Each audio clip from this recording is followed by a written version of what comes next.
de palestras. Estamos conversando hoje sobre hepatites, mais especificamente preocupado com essa condição dessa hepatite misteriosa, que está sendo chamada popularmente de hepatite misteriosa, uma hepatite que já vem surgindo em várias partes do mundo e em alguns lugares aqui do nosso país. Natal, como sempre, preocupado com a atenção o mais precoce possível, inicia hoje com uma palestra da nossa doutora Milena, que é infectologista pediátrica, e vai abordar o tema das hepatites como um todo. E dentro das hepatites, ela dá um enfoque especial a essa condição nova, vamos dizer assim, porque não temos ainda nenhum estudo, não temos ainda números suficientes para falar dessa hepatite que é chamada popularmente como hepatite infecciosa aguda e misteriosa, mas nós vamos preparar toda a nossa rede para esse enfrentamento. Mais para frente, nós vamos iniciar também outros debates em outras áreas da medicina. Me chamo Vanessa, atualmente estou como diretora do Departamento de Vigilância em Saúde. Essa vigilância é tão grande, tão amiga de todo mundo, porque tudo é vigilância. A gente está antes de todo mundo adoecer. Então, é bem interessante a gente entender os processos de vigilância quando vigilância promove e previne. E aí a gente está nessa retaguarda junto com vocês, enquanto que vocês estão lá na assistência, no diagnóstico, na recuperação desse paciente e fazer esse paciente retornar às suas condições normais do dia a dia. Como bem falou a doutora Rosângela, é uma situação que eu acho que todos nós, enquanto profissionais da rede, sempre solicitamos esses momentos de capacitação, de conversa, porque eu acho que aqui não é nem uma capacitação, é muito mais uma conversa entre profissionais que estão na ponta, que podem, na verdade, estar recebendo esses agravos, mas ele tem que ter essa sensibilidade para poder enxergar esse paciente muitas das vezes. Aqui a gente tem profissionais que estão na assistência especializada, outros que estão na assistência básica, mas não é porque é uma assistência básica, mas se eu faço uma estratégia realmente de qualidade, de fazer aquela busca ativa, de estar perto do paciente, a gente consegue perceber a mudança de comportamento, de estado, de saúde, daquele paciente que está lá em casa ainda, que não chegou até a assistência de fato e de direito. Não é isso? Então, vocês que vivem tanto quanto eu já vivi, sabem de tudo isso. Então, quando a gente vai para essa introdução ela traz muito mais um histórico de como tudo isso aconteceu, Tudo aconteceu que no dia 5 de abril de 2022 foi recebida essa primeira notificação. Então, é muito importante a rede estar sensível a esse nome, notificação. Porque todas as outras coisas, elas são acionadas dependendo dessa notificação. Então, enquanto tudo está só na conversa, tu acha isso, tu acha aquilo, aquilo não chega a evoluir no padrão de investigação, no padrão de detecção e no padrão que a gente precise melhorar a rede para poder receber. Então, que todos nós saiamos daqui com aquela visão, notificar, tudo que for notificável, notificar. Então, tudo nasce dessa notificação. Essa notificação de uma hepatite aguda, porém, a causa não é conhecida.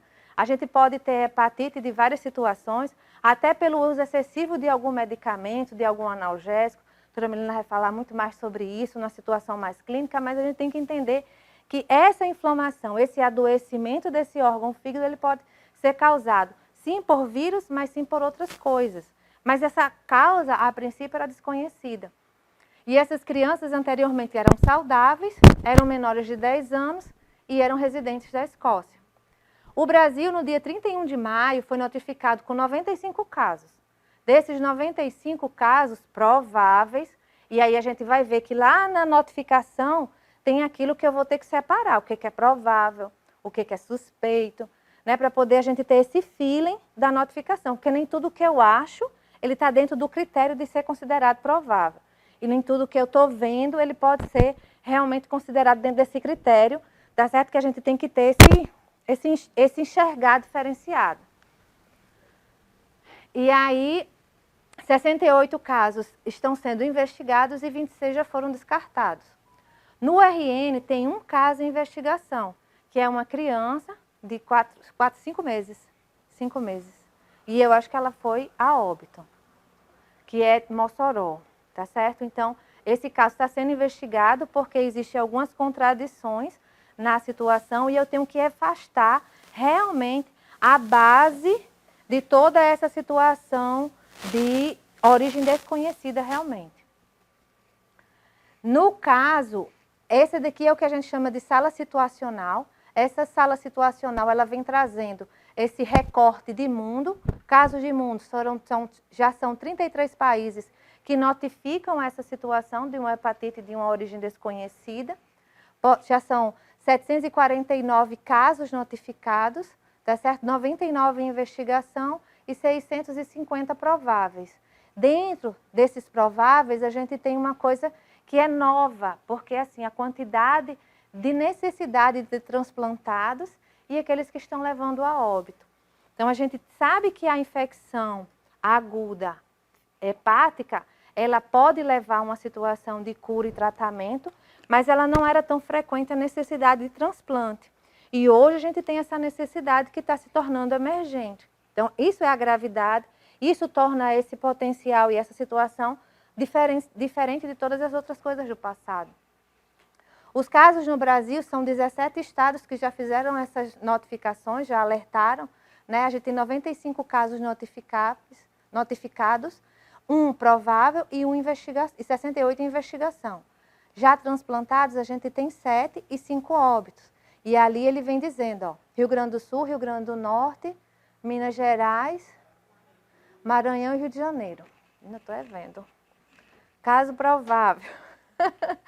Os casos prováveis, dentro desse... Os óbitos dentro dos transplantados ou não? Na verdade, eu não vou saber lhe dizer isso. Eu só sei que dentro dessa contagem eu vou pegar essa informação para a gente poder repassar. Na verdade, a gente trouxe essa imagem mais a título de informação mesmo, para que vocês tenham conhecimento de que existe essa sala de situação, né? E que a gente precisa estar acompanhando esses dados, estar acompanhando essa informação. Todos os dias a gente está encaminhando essa imagem, né, essas informações da sala de situação para a vigilância dos distritos sanitários, certo? Para que vocês, até com uma forma de sinal de alerta, né, que vocês conheçam a real situação a nível mundial, né, para que a gente possa realmente suspeitar precocemente, né, e poder fazer o diagnóstico precoce. Aí a gente vem agora para a definição de caso, né? Então, essa definição de caso provável, então, são crianças ou adolescentes, porque a gente foi feito uma média geral, e a média geral vem de crianças de meses até menores de 17 anos. Então, essa é a situação para essas hepatites de forma ou de origem desconhecida. Menores de 17 com quadro de hepatite aguda, tá? E dentro desse quadro de hepatite aguda, eu não posso classificar nenhuma das hepatites, nem de A a E. Tem que estar fora essa origem.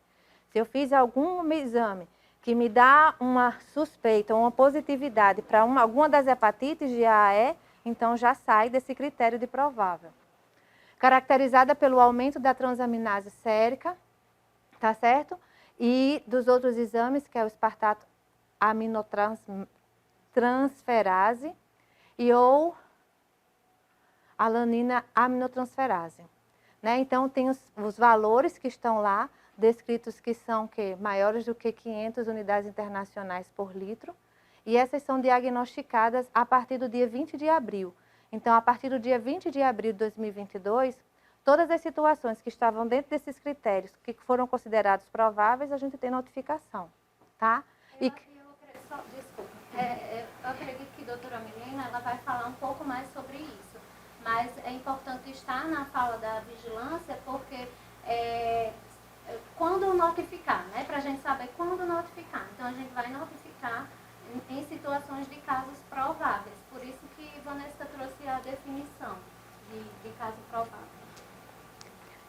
Todas essas crianças com quadro de hepatite aguda, que não seja nenhuma hepatite de A a E, que evoluiu para a hepatite fulminante sem etiologia conhecida e necessidade de transplante de fígado dentro desse período também.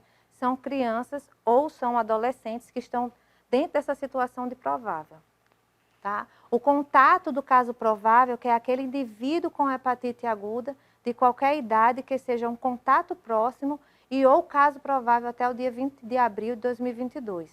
E aí, todas as situações, tanto na situação hoje de Mossoró como qualquer outro deles, tudo que tiver, que for contato próximo, ele também é investigado, tá? Porque tem algumas hepatites que a contaminação, ou que eu posso dizer, o contágio dela é por situações de água, do alimento, que são as mais comuns, como a hepatite A. Então, a gente tem que afastar todas essas situações, tá? Aí, o caso provável. O caso provável, considerei, vi todas aquelas situações, se encaixa, eu tenho que ser notificada em até 24 horas, porque ela é uma notificação imediata, tá? Dentro dessa notificação imediata, existe o formulário específico, que é esse que está aqui no endereço, que a gente até passou, acho que acredito que Thalita também replicou para as epidemiologias dos distritos. Eu acredito que vocês receberam tanto a nota informativa da CESAP, como aquela nota do Ministério com o link da sala de situação e o link com o formulário para notificação. Isso. Deixa eu fazer só uma perguntinha aqui, que isso é importante. A gente bate muito na questão comunicação, a gente sempre acha que vive errando na comunicação. Queria que levantasse o braço quem teve acesso a essa nota, por favor. Ok. Tá? Obrigada. Então, agora sim, com essa situação, é importante ver que as vigilâncias, elas estão pecando na situação de disseminar informação. Bem importante isso que a doutora Rosângela disse, porque assim, muitas das vezes a gente acha que está falando para alguém que sabe, e aí às vezes a gente se depara com uma situação que não é comum, né, infelizmente. Então, é importante saber que quando a gente faz um disparador, é importante que ele seja realmente visto como um disparo, que ele esteja presente, nem que seja... Eu acho que eu recebi um negócio parecido com esse. Vou lá investigar e vou lá dar uma olhada. Esse daqui, ó, é o link que é disponível, é esse REDCap aqui. Então, nesse REDCap, quando você clicar, ele vai lhe trazer a toda uma outra situação, que é a ficha de notificação. Só que essa ficha de notificação, ela não está lá. Quem aqui vê ficha de notificação, às vezes a ficha de notificação, se não, ele tem só aquele escrito pequenininho em cima e já vem para o agravo. Essa daqui não, vem explicando passo a passo se realmente a pessoa está dentro desses critérios, separando todos os passos dela. É uma ficha comprida, porque ela é dividida em 3 momentos. E dentro desses 3 momentos, aí cada um tem sua situação de ser investigada, de ser realmente falado, né? Porque tudo isso é muito importante. Então, antes desse registro de notificação, ele tem que confirmar se o paciente atende esses critérios. Se ele é um critério visto realmente dentro dessa condição. Se não, já dali afasta. Para a notificação, a requisição dos exames, investigação do caso, o profissional deverá seguir rigorosamente os passos estabelecidos na ficha. E aí, quando a gente clica naquele REDCap, ele vai me aparecer isso aí, essa ficha de notificação. Nessa ficha de notificação, aí ele vai começando a explicar quais são as definições de caso, o que realmente é um caso provável.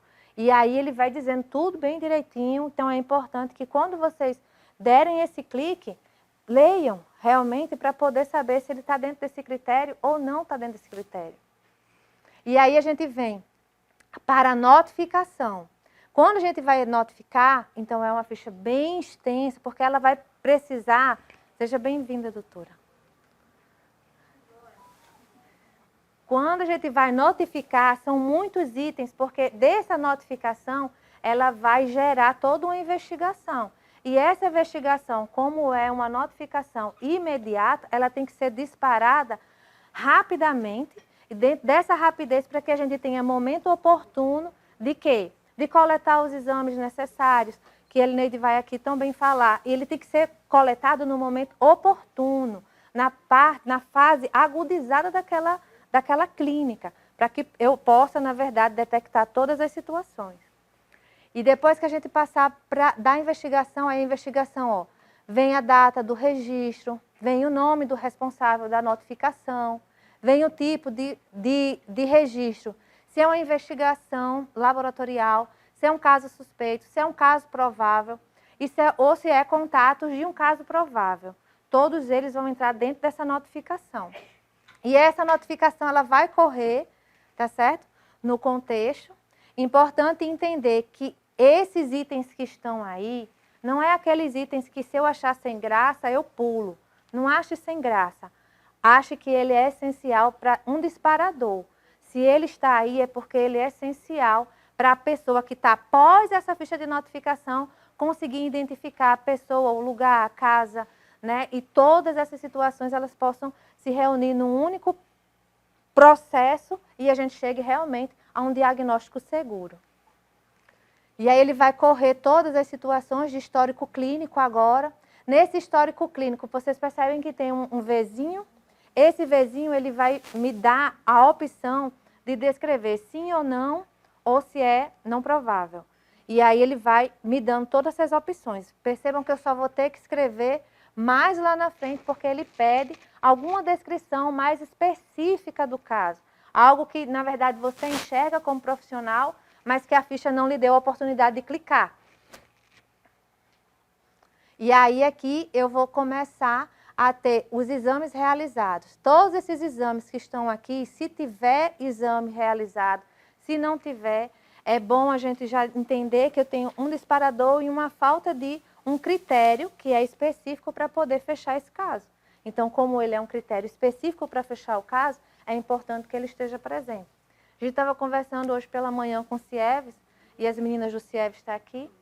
Aqui está Jaira, ali está Estelinha. A Estelinha é só para mim, mas para vocês é Estela. E nessa situação, a gente conversando, porque quando a gente foi ver o volume de quantidade de material biológico que é solicitado, é 60 ml. Aí eu disse, meu Deus, é quase uma transfusão. Por quê? Aí todo mundo, não, é porque é muito incomum a quantidade e para que todos os profissionais fiquem atentos a isso e não achem que é assim, não, eu acho que ele se enganou com o quantitativo. Não, ele não enganou com o quantitativo é esse mesmo. Quem vai poder falar isso mais claramente é a Elineide, mas eu me assustei quando eu comecei a ler e vi o quanto... Menina, não acredito. Porque a gente está vendo uma situação de origem de criança. Se você tirar um volume tão grande de uma criança, então a gente assusta. Tirar 60 ml de um adulto, tanto faz, mas quando a gente fala criança, aí todo mundo dá aquele boom, né, de choque. Então, os exames realizados, além dos exames normais, de TGO, TGP, como também poderão ser solicitados eventos priorizados de hepatite aguda, né, de etologia a esclarecer, são todas as hepatites de A, B, C, D e E, dengue, zika, chikungunya, febre amarela. Então, a gente tem que afastar, perceba que ele está indo por um leque de situações que é para afastar realmente a origem dessa hepatite, desse problema hepático. E as informações referentes ao paciente que não foram abordados da ficha de notificação, como poderão ser inseridos no campo que está disponível no finalzinho, tá? Então, outra coisa é que a gente conversando hoje pela manhã, e em algumas partes, principalmente no Reino Unido, a OMS também falando, que o adenovírus era uma situação comum a boa parte dos casos positivos. E aí fica aquela preocupação, será que a gente tem adenovírus circulando aqui? E aí, por quê? Pode ser algo... Eu acho que a gente tem que ir para tudo, né? Porque a gente está num momento tão inseguro da vida que tudo está sendo um disparador e a gente não sabe de onde é que pode pensar. Então, hoje a gente está disponibilizando um boletim da influenza, né, de gripe, e aí a gente tem a unidade sentinela para as influenzas, que é na unidade de Pajuçara, e essa unidade ela consegue fazer uma coleta por amostragem, e essa coleta a gente está transformando tudo isso em um boletim que está disponível no site da prefeitura. E por que você está se preocupando com isso? Porque a gente não só está no momento de saindo de uma pandemia, e aí a gente vive agora vários ciclos com relação a essa pandemia, a situação do Covid-19, mas também a gente tem outras doenças virais que estão chegando. A gente tem a situação do sarampo que está aqui, né, já instalada em situação e critério de contaminação e pessoas que estão susceptíveis. A gente tem uma outra necessidade, que é melhorar a nossa cobertura vacinal. Se a gente começa a ter novamente casos de sarampo dentro do município, é porque eu sei claramente que a minha cobertura vacinal está abaixo de 95%. Então, se eu tivesse uma cobertura acima de 95%, eu não teria casos de sarampo. E quais são as situações mais susceptíveis? As crianças. Porque quando elas adquirem, e a gente sabe, e vocês sabem também, que a vacina para sarampo ela só vai chegar com 12 meses. Então, até 12 meses se chegar e se completar e a criança poder começar o seu processo de imunização, aquelas pessoas que vivem o ambiente da criança deveriam fornecer proteção a ela. Mas como é que eu forneço essa proteção? Se eu também estiver vacinado. Se eu não estiver vacinado, eu não protejo. Na verdade, eu sou um gatilho de adoecimento. Porque sou eu que saio, sou eu que trabalho, sou eu que converso, sou eu que vou e volto para dentro dessa casa. Então, eu levo e trago coisas. Tá? Então, a gente tem sempre que estar começando a fomentar esses detalhes nas nossas vidas e na nossa conduta. Tá certo? Quando a gente tem um fluxo de pesquisa do agente entológico, a gente vai para o caso provável. E o caso provável, aí a gente dispara outras situações. É a coleta de sangue, é a coleta suave. Já é a dela? É ali. Desculpe. É porque é uma profissional muito cheia de coisa. Vai ter que dar. Boa tarde, gente. Meu nome é Lineida, tá bom? Eu estou no momento na assistência laboratorial, ligada ao Departamento de Assistência Farmacêutica. Tá? Estamos ali na Secretaria de Saúde e o nosso setor é o BIMP, que é Diagnóstico e Incorporação de Novas Tecnologias. Tá bom? Assim, a gente vai ser bem sucinto com o fluxograma para essa hepatite. A Vanessa estava falando, né, no caso provável aí, está bem pequenininho, né? Eu acho que a doutora Milena vai adentrar mais nesse assunto, né? Então, assim, a gente tem 3 coletas, né, 3 tipos de materiais que nós vamos encaminhar, que é a coleta de sangue, a coleta do suave e a coleta de fezes, tá bom? A coleta de sangue são as prováveis hepatites, né, incluem todos também os vírus respiratórios. É por isso que quem vai fazer esses exames para a gente é o laboratório do LACEN, que é o Estado, da CESAP. Né? Ele que é o laboratório fiscal. E o meio que nós pegamos para essa coleta são meios para a coleta de vírus respiratórios. Tá bom? Então, assim, é um meio comum a todos, só o Covid que tem uma coleta, um preparo diferente. A coleta de suave e a coleta de fezes ou suave retal. O que eu tenho assim para falar para vocês é o seguinte, é que atualmente a assistência laboratorial, ela está com 9 postos de coleta, tá? 2 por cada distrito. Nós temos distrito sul, distrito leste, norte 1, norte 2 e oeste, tá bom? E temos o nosso laboratório central municipal, que todas essas coletas são encaminhadas para dentro do laboratório municipal. Porém, tem exames que nós não realizamos na nossa rede, até mesmo porque é competência do laboratório do Estado, que é como no caso esses agravos que estão acontecendo. Mas toda a parte de suporte, das provas de funções reumáticas, provas, enzimas para fígado, urina, fezes, rim, todo o quadro, o laboratório municipal, leucina, dedímero, tudo que a rede precisa. A gente hoje está trabalhando com cotas pelas unidades básicas de saúde, né? Cada distrito tem 11 unidades, cada um tem a sua cota e encaminha para o posto de coleta, faz o fluxo e leva para o laboratório municipal. Para esse tipo de agravos, como Covid, as hepatites, os sarampos, não precisa de marcação prévia, tá bom?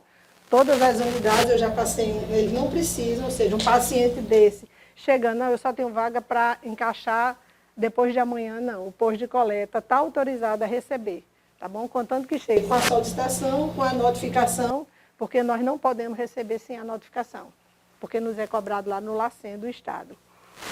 e toda a rede ambulatorial. E para a rede especializada, nós temos os laboratórios internos, todas as UPAs, os hospitais e as maternidades já estão com esse no seu setor, dentro lá do laboratório para coleta. E a gente está pedindo que aos distritos e aos diretores, em um caso suspeito, ambulatorialmente, para não esperar que esse paciente se dirija a uma UPA ou uma criança, encaminhe para o laboratório municipal. Nós estamos abertos de 7 às 7 da noite, de segunda a sábado. Tá bom? O plantão só diurno, mas a gente está recebendo e a coleta pode ser feita dentro do laboratório municipal. E assim, no caso das unidades básicas, para que a gente não perca o paciente, né? Porque às vezes a gente encaminha, orienta que ele vá para a UPA e acaba que a gente fica sem saber se o paciente foi, se fez o exame, né?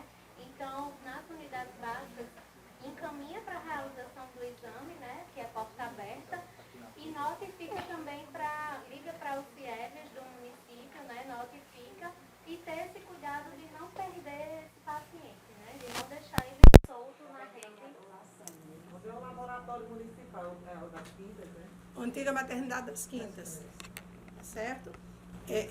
Os nossos postos de coleta, para coleta, eles só funcionam de 6 a meio-dia. Tá? O laboratório municipal, nestes casos de agravo, se coleta até as 5 horas da tarde. 4h30, 5 horas ainda se faz coleta lá. Tá? Assim como a Thalita falou, a gente com o intuito de não perder esse paciente, não deixar esse paciente bem pulando. Tá bom? Se alguém tiver alguma dúvida quanto à assistência laboratorial, estou às ordens. Bom, obrigada. Tem posto de coleta em Todos os distritos. Tem 2 postos de coleta. Exatamente. Está passando pelo Pajuçara. Lá tem Nova Natal e Pajuçara. São 2 postos de coleta. No oeste nós temos... Oi? Os médicos, por exemplo. Assim... Esses postos médicos, na hora que vão referenciar a criança, às vezes não sabem nem onde fica o laboratório. Eu, por exemplo, não sabia que era nas Quintas. Assim, a gente... Essa comunicação, essa assim, parte coloca um quadrinho, folder, cada posto de saúde. Essa é a nossa tentativa sempre, né? É a famosa informação que não chega, né? Continuamos variando a informação, definição adequada do fluxo, com o nome do cidadão responsável, com o telefone de contato. Não é possível que daqui para morrer eu não consiga ver isso na nossa rede, sinceramente. Entendeu? Porque todas as vezes que a gente se encontra isso, são notas e notas, alertas, orientações, fluxos, mas na hora da gente estar com a batata quente na mão, acabou, nada funciona, não sabe para onde vai, não sabe o endereço, não sabe o telefone e assim vai. E isso então esses fluxos todos têm que estar disponíveis, entende? Com o nome dos responsáveis. Tive problema? Vou ligar para quem? Vou ligar para Thalita, vou ligar para Isa, entende? Então, assim, essa é uma coisa que eu acho, inclusive, que se daqui para lá não está indo de uma forma tão adequada como deveria, vocês têm que forçar essa barra para cá, de lá. Então, assim, eu também já fui da planta, trabalho no hospital a vida inteira, né? E a gente fazia as nossas, ia atrás de notas, de informações e fazíamos os nossos protocolos internos. Então, acho que isso também tem a ver com o próprio serviço. Então, acho que a gente precisa mesmo estar cobrando dos diretores exatamente esse tipo de informação. Você tem que ficar claro, eu preciso saber.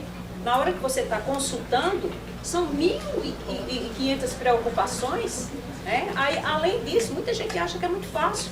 É só notificar, não é só notificar. Você está estressado com o caso, às vezes um caso requer um cuidado maior, vem problemas familiares juntos, então são várias informações e são várias decisões que o médico tem que tomar. Não é só olhar o menino e decidir que vai notificar ou fazer determinada coisa, não. Então, acho que essa cobrança, ela tem que ser real mesmo. E clareza nos fluxos e que esses fluxos realmente funcionem. Que realmente cada nível de atenção, o paciente quando chegar lá, ou o encaminhamento chegando lá, aquilo realmente aconteça. Eu acho que assim, a gente aproveitando, né, todos esses agravos, tudo isso que a gente tem que se comunicar mais, assim, quanto à parte do laboratório, assim, né, a gente está aqui com a doutora Milena, ela está com essa dúvida, né, que ela disse assim, eu não sei para onde é que eu vou mandar, eu não sabia nem onde era o laboratório municipal. E às vezes a gente fica muito ligada, assim, a informação, né, que sai no site da prefeitura, mas nem todo mundo, principalmente os profissionais, tem tempo de estar olhando aquilo ali. Então eu acho assim, a gente pode sair daqui, pelo menos da parte laboratorial, eu vou fazer um fluxo bem direitinho, dizendo onde está, eu já tenho até saber onde está localizado cada posto de coleta, qual é o fluxo. Aí assim, eu vou passar para todos os gerentes e pedir que ele compartilhe isso com todos os diretores e que coloquem isso no quadro de aviso. A maioria dos cursos da prefeitura, olha, a impressão que a gente tem é que ele não foi combinado com as partes. Porque quando a gente precisa colocar em prática, a gente liga para um, liga para outro, não é aqui, não foi aqui, não foi. Então, assim, eu acho que precisa as pessoas que estão envolvidas no fluxo terem ciência disso. Porque quando a gente vai executar, eu tenho 19 anos de estratégia de saúde da família.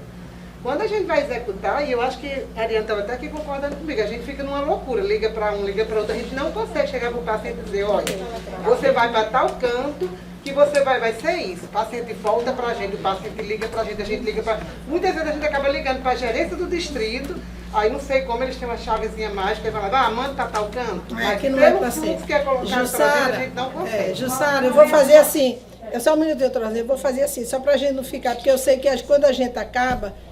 Né? E a gente teve várias mudanças na assistência laboratorial, saindo de DNA, indo não sei para onde, prestador, e assim, a gente está com 85% da nossa rede da prefeitura. E ainda temos 2 prestadores que a gente está tentando tirar, mas a gente do laboratório, a gente tem uma visita em todos os postos de coleta, eu vou pegar a relação do talento, eu vou me comprometer junto com os 2 colegas, passar em cada unidade, nas visitas que a gente faz aos distritos, e deixar com cada unidade. Esse nosso fluxo. Então eu vou pedir para a direção colocar lá. Né? Principalmente nas UPAs. Não, as UPAs são mais fáceis. As UPAs são mais fáceis. A dificuldade maior são nas unidades básicas. Agora, uma coisa As UPAs já são mais, sabe assim, já é daqui para ali, a UPA não tem muito o que pensar, mas a unidade básica... A comunicação escrita, ela foi um pouco, né, bilada. A gente sempre trabalhou, né, chegando os papéis para a gente. E aí, hoje, se vê muito... como usa muito o WhatsApp. O WhatsApp não é uma questão legal, profissional, institucional, vamos dizer. Eu ainda acho melhor pegar o mapinha, botar lá no quadro de aviso, sabe? Colocar e deixar lá. Da unidade, porque as informações estão chegando por WhatsApp e a gente não tem a obrigação de estar à noite em casa vendo o WhatsApp. Porque está demais.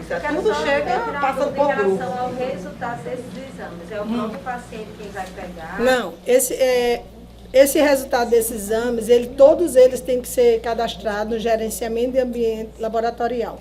Todos os exames no GAL, né? Todos os exames que são enviados, assim, porque tem exames que a unidade, né, vamos dizer, manda direto para o LACEN, Estado. Ele faz a inserção no GAL, gera um número de protocolo, ele mesmo acessa, só que quando esse paciente vem para dentro do laboratório, a unidade não tem como ter acesso àquilo ali. O laboratório municipal é quem vai cadastrar, é quem vai inserir no GAL, é quem vai pegar o resultado e passar para a sua unidade. Tá bom? Agora, a paciente leva do laboratório municipal o comprovante para pegar pela internet. Só que, quando vai para o laboratório do Estado, quando vai para o laboratório do Estado do GAL, ele não vai ter esse acesso.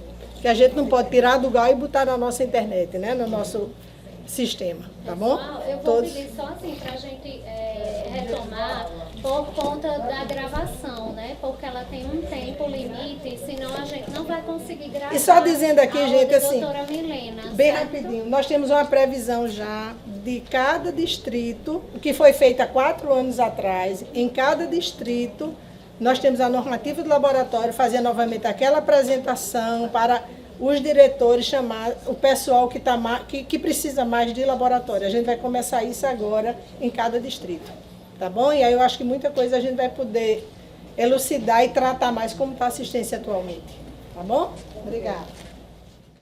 Boa tarde a todos.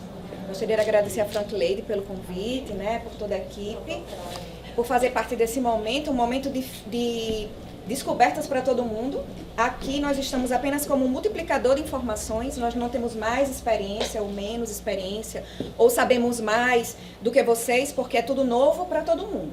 Então a gente veio aqui mais para dividir informações, multiplicar informações e tentar chegar num consenso de qual é o melhor mecanismo de manejo, fluxo, né? De um modo geral. A gente procurou notícias mais atuais, notícias mais antigas, para entender como é que isso vem acontecendo. Né? Você passa, eu passo.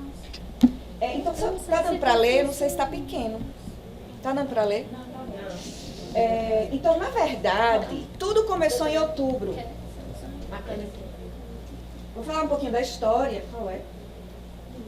No meio? Vou falar um pouquinho da história dessa hepatite misteriosa, né? Que, na verdade, a gente vai chamar de hepatite aguda esclarecer. Só para a gente ter facilitar nossa comunicação. Então, na verdade, tudo começou em outubro de 2021, no Alabama, nos Estados Unidos. Né? Eles identificaram, inicialmente, 5 casos de crianças internadas com hepatite aguda e algumas evoluindo com forma grave. Né? E todas essas 5 crianças testaram positivo para o adenovírus F41. A partir nenhuma dessas crianças tinha uma infecção por Covid na vigência da hepatite, todas foram negativas, né, em todos os exames que eles comentam. Após uma revisão, como eles entenderam que esses 5 casos eram muitos casos ao mesmo tempo, a gente tem hepatites agudas graves, mas é raro em criança, a gente não vê tantos casos ao mesmo tempo. E aí eles foram fazer uma revisão dos meses anteriores, desde o início da pandemia, e eles viram mais 4 casos de hepatite aguda, que também testaram positivo para adenovírus F41.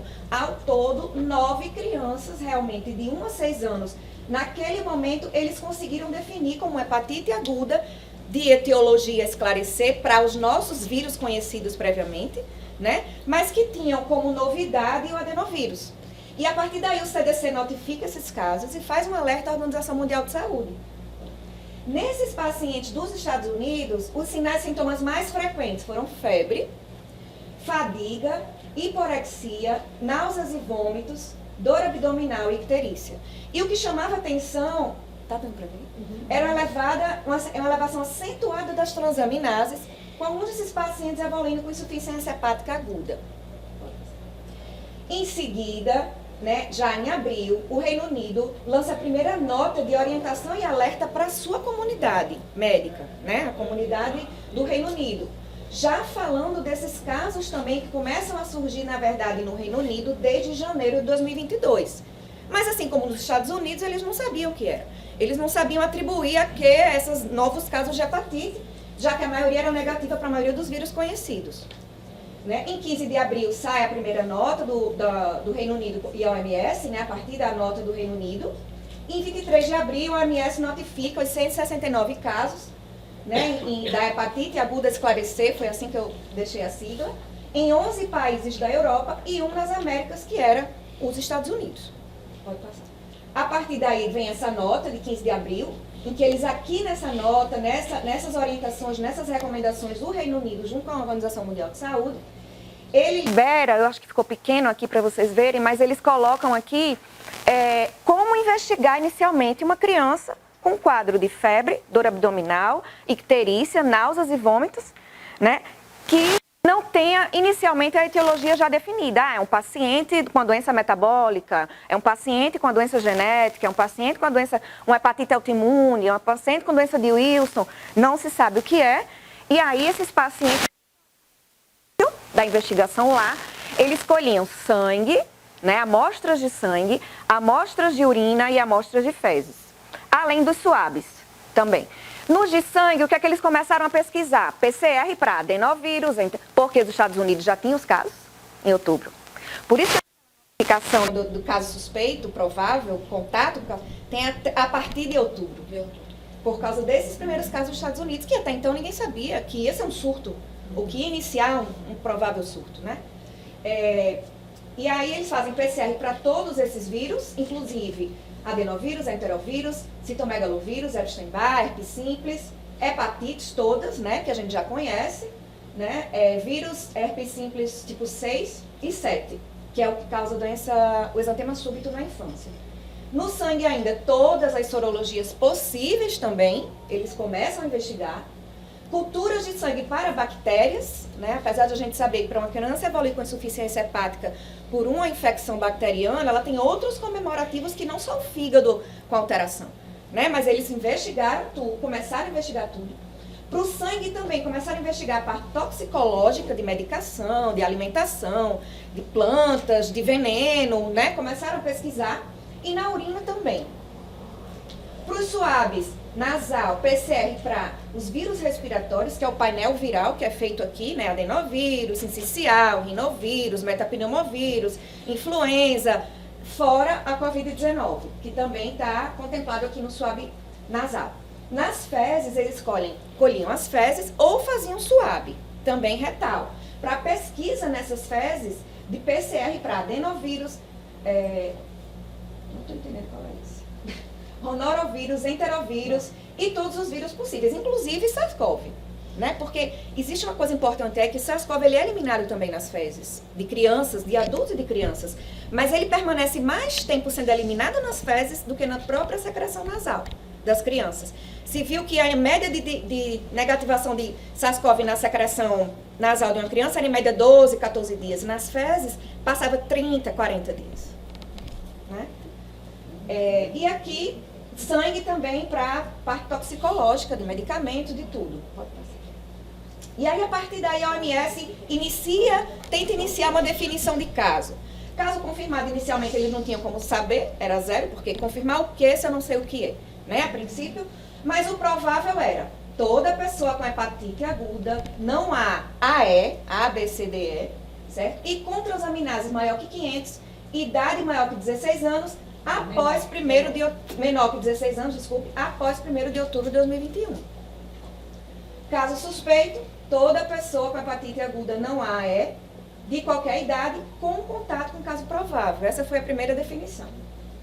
Atualmente, os Estados Unidos começou a ver os primeiros casos, mas atualmente eles têm 180 casos de investigação, muitos deles começaram a ser retrospectivos, os hospitais começaram a entender, vamos investigar aquelas hepatites fulminantes, aquelas hepatites graves que a gente não descobriu o que é. Então todos em investigação. Desses 180 casos, estão incluídos aqueles 9, né, que a gente já comentou, mas tivemos 7 mortes, 14% necessitaram de transplante e o que chama atenção, mais de 50% está para adenovírus e a gente vai ver, né, adenovírus F41. No Reino Unido, a atualização também, eles lançaram ultimamente 2 últimas notas de informação. Aqui, em 16 de maio, eles tinham 197 casos, 170 foram testados para adenovírus, dos quais 116 foram detectados para adenovírus. Em 31 casos em que o adenovírus não foi detectado, 13 não realizaram o teste, né? Nem no sangue, nem nas fezes, e, portanto, não é possível descartar definitivamente o adenovírus nos casos que não foram positivos, porque eles também não foram testados.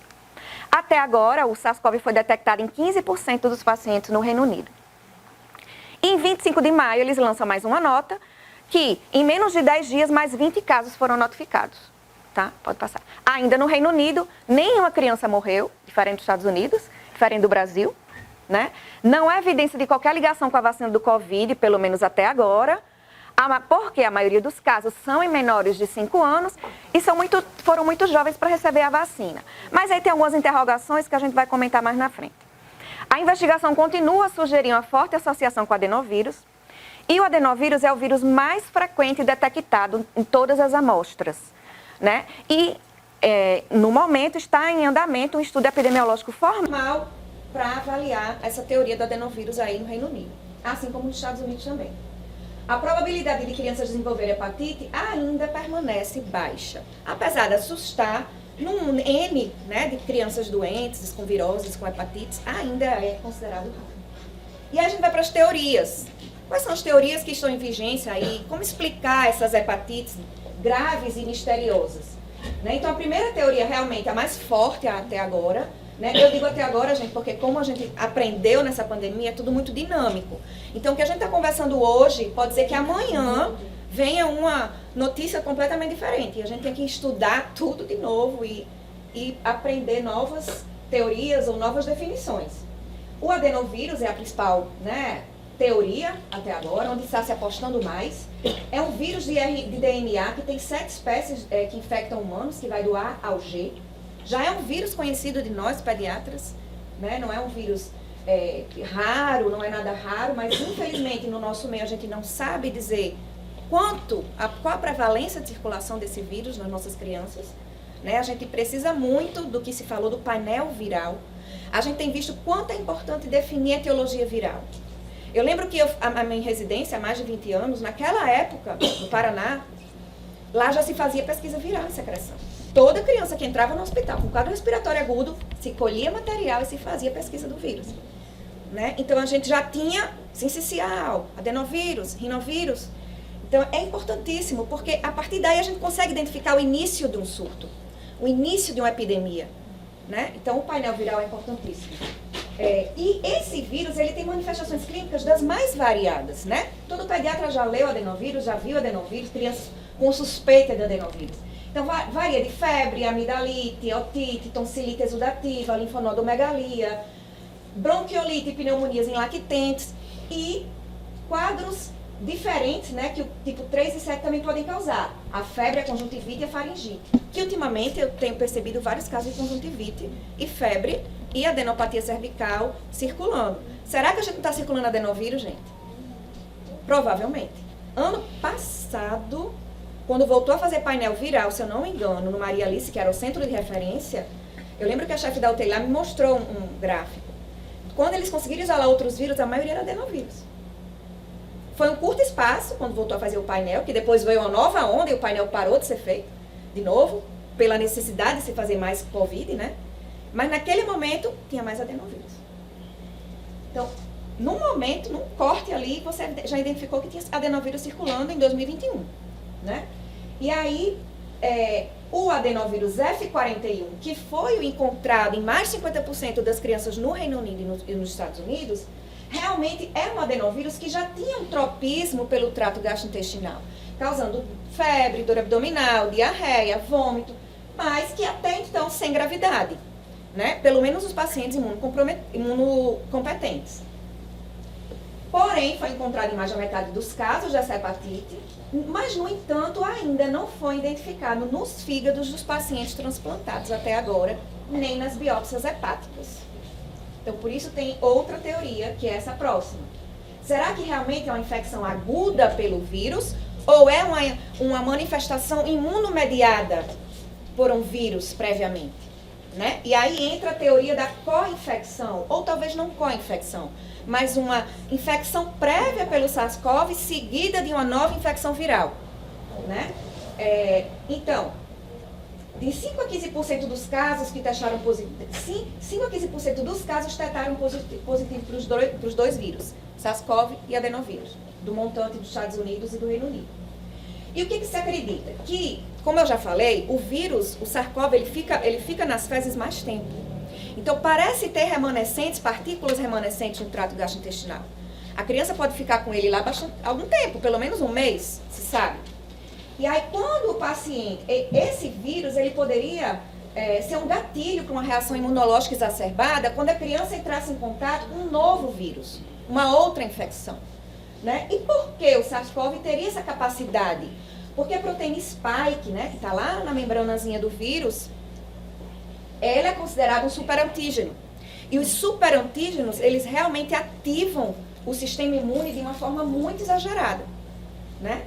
Assim como outros superantígenos que a gente conhece, do streptococo, da toxina estafilocócica, a proteína spike vem sendo considerada um superantígeno. Pode passar. E aí, aqui, ó, a gente mostra o vírus, o SARS-CoV, a proteína spike, né, que vai se acoplar ao receptor ACE2. E aqui a gente mostra um antígeno comum se ligando sendo exteriorizado, expressado por uma célula apresentadora de antígeno, e um superantígeno sendo expressado por uma célula apresentadora de antígeno. Qual a diferença? Então, os superantígenos são proteínas que exercem potente efeito no sistema imunológico, como a gente falou. Eles são moléculas bifuncionais que permitem interação entre aquele complexo de histocompatibilidade classe 2, né, das células apresentadoras de antígeno, macrófagos, neutrófilos, blá blá blá, E também se ligam ao mesmo tempo, olha aqui, ó, aos receptores específicos dos linfócitos T CD4. Então, quando ele se... Aqui é um antígeno normal, bem pequenininho aqui, ó. Tá vendo? Se liga num local diferente. Ele não estimula de forma intensa o linfócito, mas aqui ele se liga ao complexo de compatibilidade e se liga ao VB-TRCR do linfócito T e estimula uma reação imune exagerada com exacerbação intensa e liberação de citocinas. Então, por isso que existe essa teoria de junção de uma infecção prévia, de ter um superantígeno que sensibiliza esse sistema imunológico e que quando o paciente entra em contato com outro vírus, outra infecção, desencadeia uma resposta imune exagerada. Pode pensar nisso.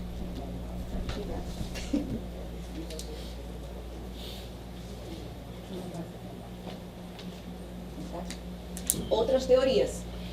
Vou falar de todas que estão comentando, gente. Não defendo, bem, defendo a primeira e a segunda principalmente. Mas temos que falar porque são coisas que a gente tem que se questionar, né? A gente está diante de algo novo. Então, lockdowns prolongados nas crianças. Será que isso teve alguma repercussão nas crianças? Além das repercussões mentais, sociais, nós sabemos que podem ter repercussões na saúde física, talvez do sistema imunológico, né? Então, tornaram as crianças mais vulneráveis à infecção grave pela falta de estímulo no momento tão crucial do desenvolvimento do sistema imunológico dessa criança, no momento em que ela vai para a escola, para a creche, tem contato com animais, com a natureza, com vários antígenos de vários ambientes, isso foi meio que bloqueado. Por que será que as crianças estão tendo tantas infecções agora ao mesmo tempo? É um questionamento que grupos fazem que a gente tem que pensar também. Outra teoria é a mutação no adenovírus F41. Será que houve alguma mutação que está levando a uma maior virulência, um hepatotropismo, né, maior e uma lesão hepática mais grave? Até onde eu li, como eu falei, tudo isso pode mudar, não havia sido identificado nenhuma mutação que justificasse essa gravidade e essa hepatite dessa forma tão exagerada. A quinta teoria é a vacina para a Covid como gatilho de uma reação imunológica exacerbada. A gente sabe que o vírus é gatilho de reações imunológicas exacerbadas e até de doenças autoimunes.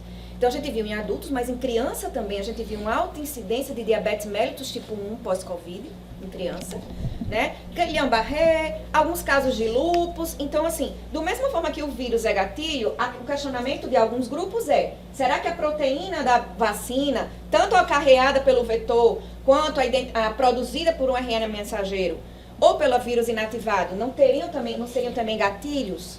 Mas aí a maioria das crianças ainda não foi imunizada, a principal faixa etária. Só que aí vem mais perguntas. A vacinação na gestação ou na amamentação teria alguma relação com a sensibilização fetal do sistema imune ou do lactente jovem? Não sabemos. Tudo isso são cenas para o próximo capítulo. E aí, vamos entrar no Brasil, né? As meninas já falaram bastante coisa, não vou me deter em muitos detalhes, mas aqui, definição de caso, que é aquilo que ela falou, né? Aqui eu só coloquei, né?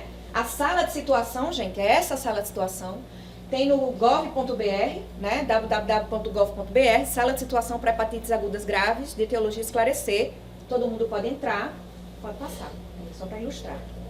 Aqui também, foi no dia da apresentação, acho que não sei se assistiram online, né, a apresentação do passo a passo de investigação que eu vou mostrar para vocês. E aqui a definição de caso mais atual, né, que é o primeiro passo. Então, para investigar essa hepatite, são 5 passos, certo? O primeiro passo é preencher o critério de caso suspeito. E aí, como a gente vive num país tropical, abençoado por Deus, mas abençoado também com muitas doenças infecto-contagiosas, a gente teve que adaptar essa definição para a nossa realidade epidemiológica. E o que é que a gente está vivendo nesse país no momento? Um surto, uma epidemia de arbovirose, né? Então, primeira definição. Crianças e adolescentes menores que 17 anos com quadro de hepatite aguda negativo para A, B e C e arboviroses. Esse é o primeiro passo, gente. Eu não esqueci da E, não. Vou falar da E. Mas é porque é outro mais na frente. Né? A arbovirose excluindo manifestação clínica esperada de doença metabólica, herdada ou genética, congênita ou por causa obstrutiva. Certo? Caracterizada por aumento das transaminases séricas, AST ou ALT, maior que 500, a partir de 20 de abril de 2022. Isso é uma definição, tá? A outra definição.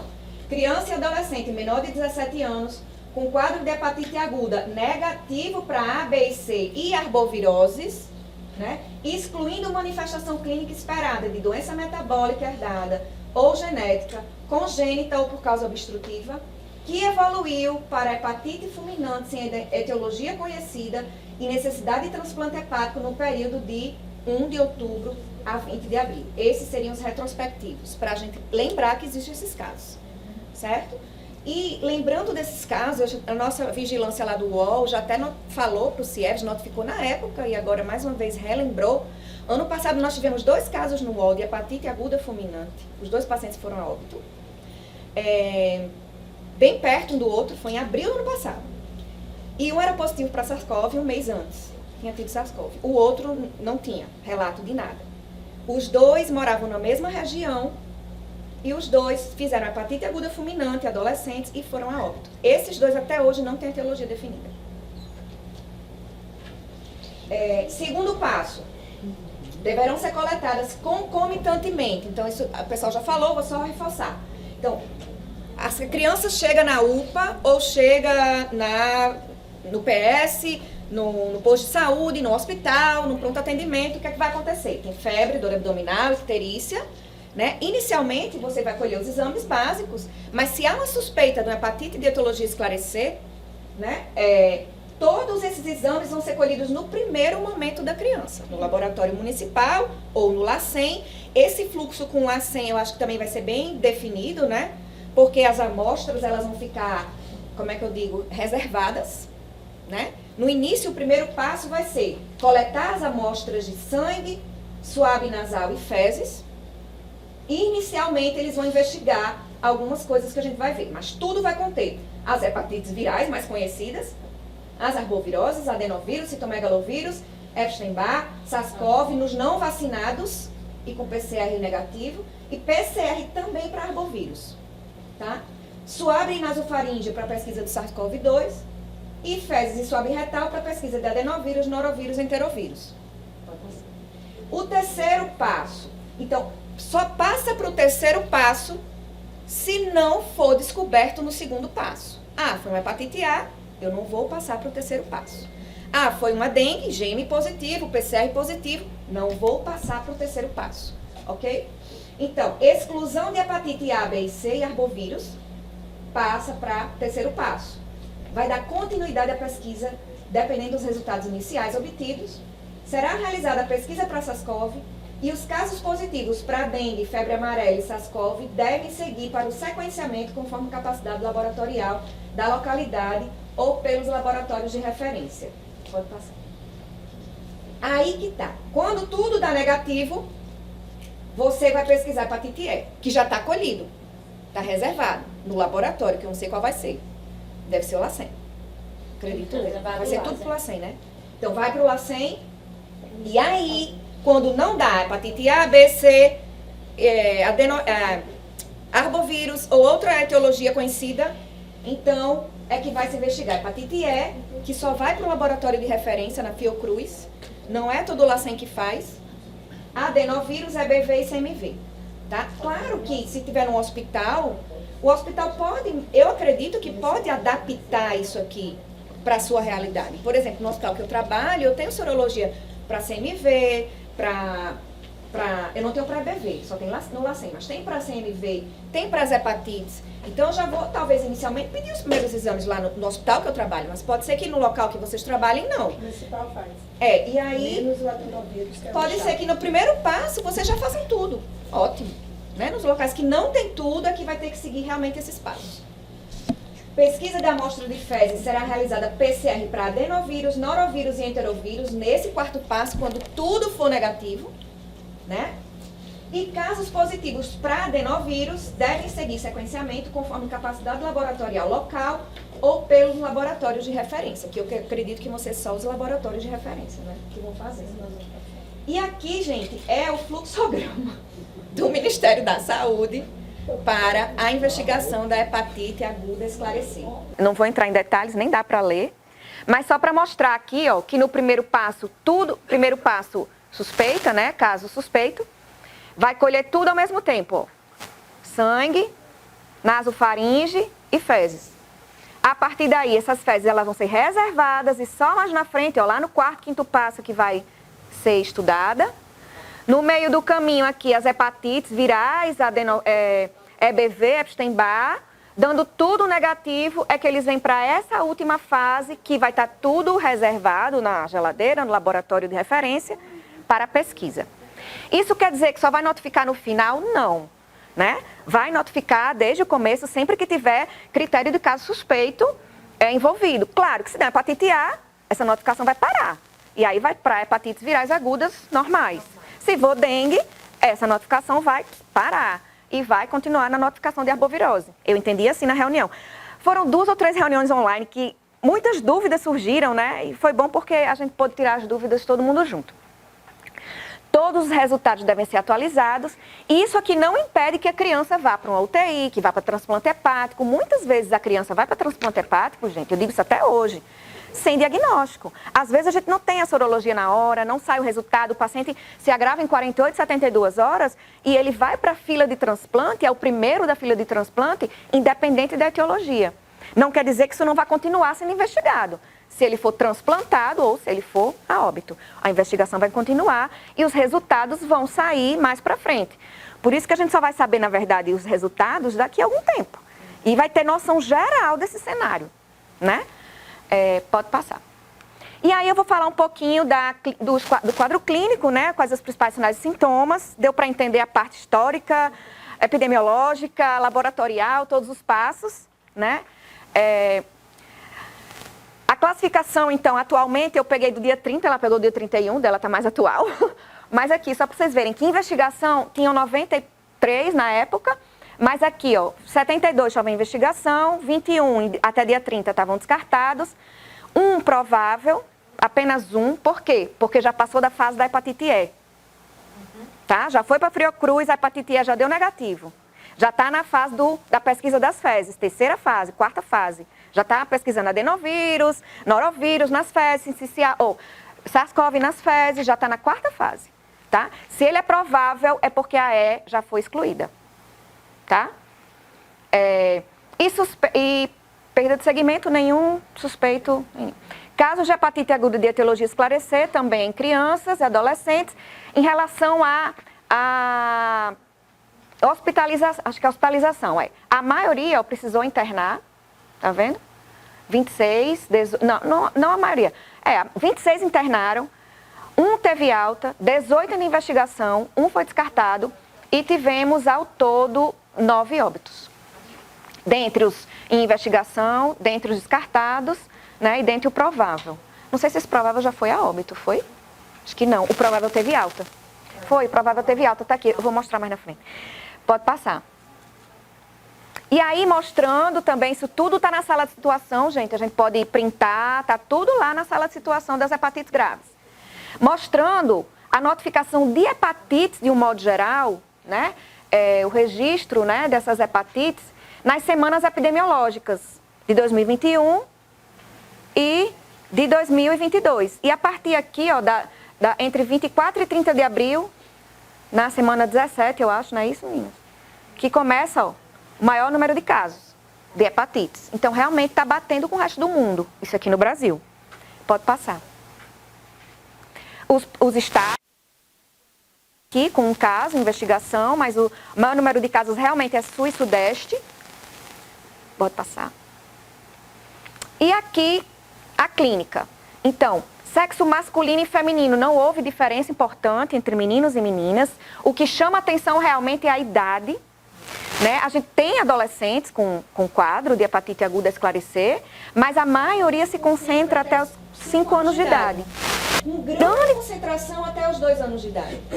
Né? Então, realmente isso chama atenção, que são crianças pequenas. Pode ter em qualquer idade, mas o maior número de casos vem sendo em crianças pequenas. E principais sintomas no Brasil. Lá nos Estados Unidos, a gente viu que a febre era o principal em primeiro lugar. Aqui é a icterícia. Depois vem a febre, em 45, 41, 37 do N, né? Então não tem febre em todo mundo, né? Não tem também icterícia em todo mundo, mas tem febre, Icterícia, dor abdominal, vômito, diarreia, colúria e a colia fecal. Então, no nosso país, até agora, pelos dados coletados, esses são os principais sinais e sintomas, que é um sinal e um sintoma igual a qualquer outra hepatite aguda que a gente já conhece, né? Aqui, em relação a exames laboratoriais, então, em relação a ST, ALT, TGO, TGP, o que chama atenção realmente é que o maior número de casos, ele roda entre 500 e 1.500 transaminase, né? Então, chama atenção que é realmente transaminases elevadas. Por que isso é importante? Porque uma hepatite por Epstein-Barr, por citomegalovírus, eles podem fazer alteração hepática, mas dificilmente chegam a níveis tão altos. Pode acontecer, mas é raro.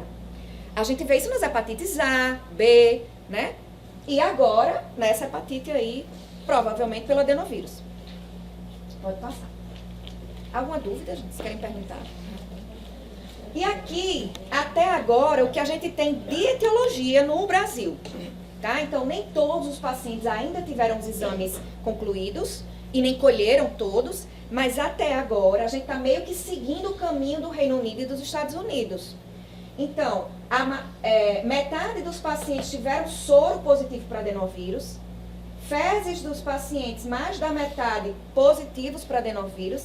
Em segundo lugar, vem SARS-CoV, aqui IgG e IgM, mas a gente sabe que tem ampla circulação do vírus, então isso pode ou não estar relacionado, né? O vírus ainda circula, a gente acabou de sair de uma pandemia e muita gente vai ter sorologia positiva, até mesmo os bebezinhos menores de 2 anos, que não tomaram vacina, né? Mas de alguma forma a gente sabe que esses bebês tiveram contato com o vírus, né? A IgG reagente ou IgM reagente indica que é uma infecção recente ou tardia. E que também apresentam adenovírus.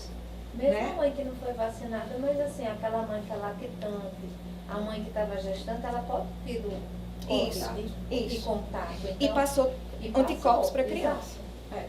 Ou a criança, depois que nasceu, a família toda adoece, a criança tem o quê? Um resfriadinho, às vezes uma temperatura febril baixa, Isso. ninguém dá muito valor. Mas pode ter sido. Exatamente. O que chama atenção é que tem realmente sorologia.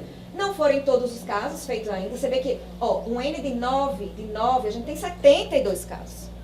Né? Então ainda falta muita coisa sair. Mas até agora, a maioria está sendo adenovírus. Ou seja, adenovírus circula no nosso meio. Desde quando? Não sei. Precisamos saber. Acho que baixa só outra, por favor. Deixa eu ver aqui. Olha o vírus sincicial aqui, gente. A gente tem visto muito sincicial, né? Ele é bem menos comparado aos outros, no N que foi colhido, mas é um vírus importante. E as outras sorologias também. Pode passar. E aí, no manejo e tratamento, acho que os pediatras, de um modo geral, já sabem manejar hepatite aguda. Que exame solicitar, quando internar ou quando não internar, né? Isso daí é uma coisa que eu acabei falando no geral, a gente fala um pouco de tratamento, mas até hoje não há um tratamento específico para hepatite, né? Então, é a suspeita clínica da hepatite, né? Solicitar os exames e se nas primeiras sorologias vier negativo ou não veio o resultado, mas o paciente piora da icterícia, aumenta a bilirrubina, aumenta a transaminase, aumenta a bilirrubina, mais na frente altera a função hepática, né? São sinais de gravidade. Não vai esperar a sorologia para notificar alguma coisa, já notifica, já interna a criança, já observa, se for o caso UTI, quando indicado transplante, mas não precisa dos resultados para se fazer o caminho que a gente já fazia. O caminho vai ser o mesmo para todas as crianças com hepatite aguda. Ficou grave, interna, não é grave, ambulatorial, né? Agora com um pouco mais de atenção, lógico. Os exames laboratoriais específicos devem ser sempre colhidos, né? Hemograma, transaminases, bilirrubinas total e frações. Enzimas canaliculares, fosfatase alcalina, gama-GT, função hepática, né? TAP, TTP, albumina, sempre que possível. E se indicado, lógico. E os exames específicos, que é tudo aquilo que a gente já comentou, só ilustrei aqui, que a gente já comentou tudo, PCR, sorologia, no sangue, nas fezes, no suave, tudo isso para investigar. E tratamento é sintomático, realmente, evitar drogas hepatotóxicas, né? Suporte, monitorização e estabilização nos casos graves, indicação de transplante quando necessário, que provavelmente não vai ser o médico que está na UPA ou na porta que vai indicar isso. Esse paciente já vai estar no UTI, já vai estar na unidade especializada para chegar a esse ponto. O que a gente tem que entender é que paciente com febre, sinais de hepatite, transaminase acima de 500, hoje em dia, a gente vai ter que ficar em alerta. Se não tiver como acompanhar essa criança ambulatorial, interna, na minha opinião. Até a gente saber o que é. Lógico, precisa de vaga, precisa de leito, a gente está vivendo um surto de várias viroses respiratórias e arboviroses ao mesmo tempo, mas assim, é uma criança que não tem epidemiologia para hepatite A, que é vacinada para hepatite A, porque até hoje, na experiência da gente, já havia algumas hepatites fulminantes. Ano passado tivemos essas duas, sem causa definida. As que a gente mais vê é por hepatite A, já vi por dengue e por chikungunya. Mas assim, quando a gente não define, isso é rápido. Em uma semana sai esse resultado, né? Aí não sai em 15 dias, não é isso, não é aquilo, não é arbovírus, não é hepatite A, não é B, o menino é vacinado para B, não é C. Então o que é? Não é Epstein-Barr, não é sempre citomegalovírus. Então é ficar atento a isso, né? Não tem uma receita de bolo, é ficar alerta. E aqui, como ela já mostrou, né? Aqui o meu está atrasado um dia, mas é isso aí mesmo. E o que eu queria mostrar aqui realmente é esse número de transplantados. A gente nunca viu isso antes, assim, de uma forma tão... Num curto espaço de tempo. Todo ano a gente tem uma hepatite aguda no hospital universitário, lá na pediatria, porque é referência de gastropediatria e é referência de hepatologia pediátrica, né, doutora Jussara. Então, sempre a gente recebe, ou no meu ambulatório ou no dela, ou já internando direto na enfermaria e na UTI, e a gente pede sorologia para tudo, já é protocolo, faz tudo, mas geralmente a gente consegue descobrir o que é. Nos últimos dois casos nós não conseguimos. E eles foram a óbito. Foram para transplante, chegaram aí a Recife ou Fortaleza, não lembro exatamente, mas não sobreviveram. Um chegou a transplantar e morreu, e o outro nem chegou a transplantar. Eram 2 adolescentes. E na hora que começaram a falar sobre isso, meu Deus, será que esse menino já estava nessa hora? Já era isso? Porque no final a gente sempre descobre. Ou é uma doença metabólica, ou é uma hepatite autoimune, né? Porque no final se consegue descobrir. E aí, o que chama atenção realmente é isso. Os casos notificados no Brasil, o número de transplantados já, de óbitos, que aqui já aumentou, 6, né? E descartados aqui era 21, agora 26. Ó, a menina do caso provável. Provável porque até a hepatite E já foi negativa. Então ela está na fase do adenovírus, da pesquisa do SUAB. Adenovírus, norovírus, enterovírus, né? Pesquisa do SUAB e hepatite E negativo. E aí, ó, ela tem 16 anos, febre, icterícia, mal-estar, náuseas, mas já teve alta. Então ela não evoluiu para o óbito, interessante, né? Ela não evoluiu.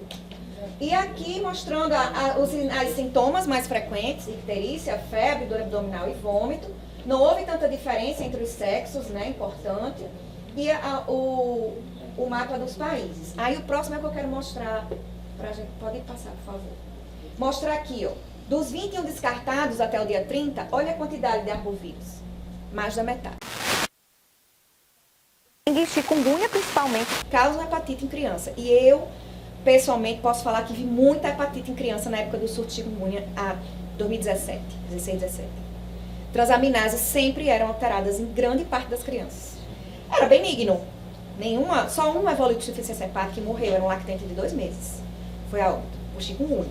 Mas a grande maioria altera transaminases, faz hepatite mesmo, de 300, 400, 500 de transaminase de TJ, TGP, mas evolui bem, né? E aqui 15 de 21 tiveram arbovirose confirmada. Então ele não prosseguiu na notificação de hepatite esclarecer, como é que a gente diz? Encerra, né, a notificação e vai continuar notificado como hepatite por arbovirose. Uma arbovirose grave com complicação de órgão-alvo, que foi o fígado, né? Pode passar, por favor. E aqui nas considerações finais, então, só para a gente relembrar, o adenovírus foi encontrado em mais de 50% das crianças no Brasil e no mundo, nos países que testaram. SARS-CoV positivo foi numa minoria no Reino Unido, Estados Unidos e outros países. Correlação com a vacinação ainda não estabelecida até o momento. Não sei, acredito que não vai ter. Sinais e sintomas iniciais de uma hepatite aguda, como outra qualquer, porém a evolução é muito rápida. E cerca de 90% dos pacientes precisaram de internação, né? Mas, no entanto, ainda é considerada rara. A mortalidade está sendo alta nos Estados Unidos e no Brasil, diferente do Reino Unido, em que nenhuma criança morreu. Aí a gente se questiona, será que o protocolo de transplante hepático do Reino Unido é diferente do brasileiro e dos Estados Unidos? Ele deve ser talvez mais de ponta, mais eficaz, mais precoce, mais rápido, né? Porque se até agora, com tanto óbito em países desenvolvidos, o Reino Unido não teve nenhum óbito e transplantou mais de 15%, né? Então, você vê que a assistência à saúde sempre é importante, independente da doença, né? Muitas pessoas me questionavam por que morre tanta criança de Covid no Brasil. No Brasil tem mais de 1.000 crianças que morreram por Covid, enquanto na Europa é um percentual minúsculo. Assistência à saúde. Assim que tem assistência inadequada para Covid, tem para pneumonia, influenza, diarreia, qualquer coisa. Falta assistência à saúde. Né? E o fluxograma de investigação nacional está disponível na Sala de Situação das Hepatites Agudas de Etiologia Esclarecer em Crianças e Adolescentes, no site do Ministério da Saúde. É só pesquisar que a gente consegue ver bem direitinho. Gente, era isso que eu tinha para falar. Não sei.